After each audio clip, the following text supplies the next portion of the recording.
Say she's going to restart it because it's something that is needed. And remember, we just came out of COVID, so we're kind of setting our own schools and our own local, but it's something definitely we'll explore. A very real way of giving support is helping to lobby the powers that be, that when persons really want to give tangibles that are necessary in Jamaica, we can actually get them in the country. Amen. Fees and all of these other things. No because a lot of hardship. people really want to give the tangibles that we need, but it's so difficult to be able to traverse customs and all the other things, and even with the National Education Trust decrease, you still are paying up to 40% of the value of whatever is sent for educational purposes. They don't have to send it to Michael Sutherland Technical High School. They can send it to the Ministry of Education, and then from there it comes to us.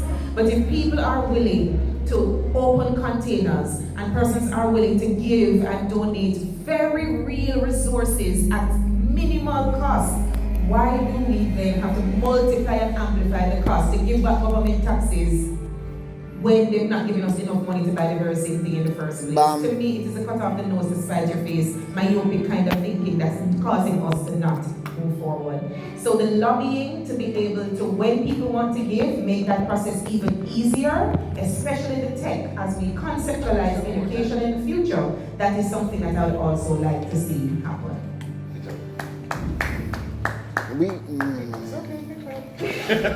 No, actually, I'm in full agreement with such a support. I just hope that it will not just be an idea that starts up and then it just dies a natural death. But this is something that really could push education forward in this country. I just wanted to say, Well, on that note, may I just say something, Dr. Nelson? Dr. Lawman Lynch has an organization called the Lawman Lynch Foundation, and I'm sure it surrounds supporting your efforts, your initiatives, and if you can align, yes, Lawman, let's talk. And if we can get you guys to align with his foundation so that we can get you the necessary support and resources that you need, because I understand all of that bureaucracy that is going on up there is nothing but plain bureaucracy. It's not helping anybody, not helping you, the teachers. And what I also recommend is that you all, if there's not one in place already, get a coalition of a bunch of radical people, become independent of the Ministry of Education, because we know that that's the regulation system. So we are going to go to them by force and let them know that the children are your future, and so we need to do something different than what we've been doing all along. That is not working. So that's my recommendation. I agree, and let me say something about the education trust. This is my last statement. I think we need to move on that right away, because when I came in December, I went on a little bit bad, and the minister said, "Oh, thank you for your persistence." I really had to get a little bit. Raja. Now, this is. Then things that when we go forward, we get soft. We just get harder. They don't understand. The National Education Trust, I don't think they understand what their job is supposed to be. So I think coming out of this, a specific recommendation to the ministry should be, and I think maybe Dr. Dunkley, even though she's an outgoing dance representative, can write a letter. I can tell her my story so she can quote what happened with me, and then Lawman can say, and then you guys who are officially in the sector, and I will certainly come as what you call the backative. Nobody knows that you will say things that nobody else wants to say. I will be backative. I might not be backative. Because the National Education Trust people are poor, blocking things. They're supposed to, in fact, they should be running us down to get more from the diaspora. Years ago, they tell me, say them need for come look on the computer them. You know who got them? The Dominican Republic.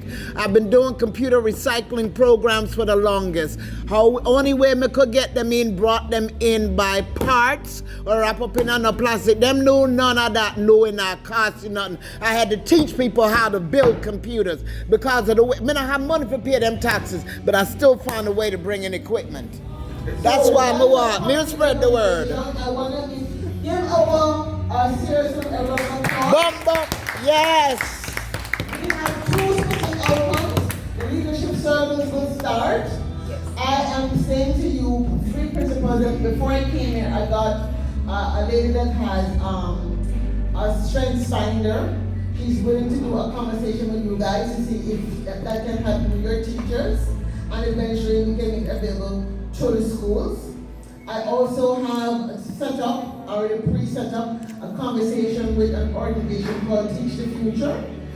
So you can, so that you can invite maybe 1 or 2 other people if you don't want you to think, okay, let's invite, so we make it 12. We start on the 12th, and we have this conversation.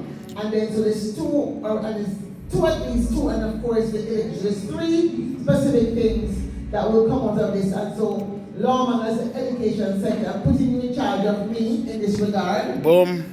So your job is to say, Dr. Nelson, you said you do this, when are you going to do it, okay? Alright, so thank you all for being here. Give us everyone an applause. May I just have their names and schools again, please? This is Michael Sutherland from the Central Branch Primary School. Bam. We have Anniona Jones from the Marcus Garvey High School. Mm-hmm. And we have Mr. Maulton Campbell from the Kingston Technical High School. Bam. Thank you so much. And we will find ways to get to you. What is it? We have forgot your website for see that link. Yes. All right.